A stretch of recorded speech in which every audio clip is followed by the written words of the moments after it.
আয়াত ৬ মিনাল জিন্নাতি ওয়ান নাস। অনুবাদ জিনের মধ্য থেকে এবং মানুষের মধ্য থেকে। তাফসীর এখানে দুটি অর্থ হতে পারে। প্রথমটি হল শয়তান জিন ও মানুষ উভয় প্রকার মানুষের অন্তরে কুমন্ত্রণা দেয়। এ অর্থে এখানে নাস বলে জিন ও মানুষ সকলকে বোঝানো হয়েছে। দ্বিতীয় মতটি হল কুমন্ত্রণাদাতা শয়তান জিনদের মধ্য থেকেও হয়, মানুষের মধ্য থেকেও হয়। এ মতটি শক্তিশালী। অতএব সারমর্ম এই দাঁড়াল যে আল্লাহ তাআলা রসুলকে তার আশ্রয় প্রার্থনার শিক্ষা দিয়েছেন জিন শয়তানের অনিষ্ট থেকে এবং মানুষ শয়তানের অনিষ্ট থেকে। জিন শয়তানের কুমন্ত্রণা হল অলক্ষ্যে থেকে মানুষের অন্তরে কোনো কথা রাখা।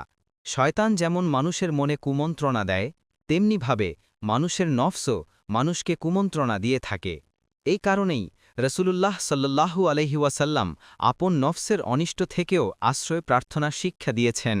হাদিসে আছে, রসুলুল্লাহ সাল্লাল্লাহু আলাইহি ওয়াসাল্লাম বলেন, হে আল্লাহ, আমি আপনার আশ্রয় চাই আমার নফসের অনিষ্ট থেকে, শয়তানের অনিষ্ট থেকেও এবং তার শির্ক বা জাল থেকেও।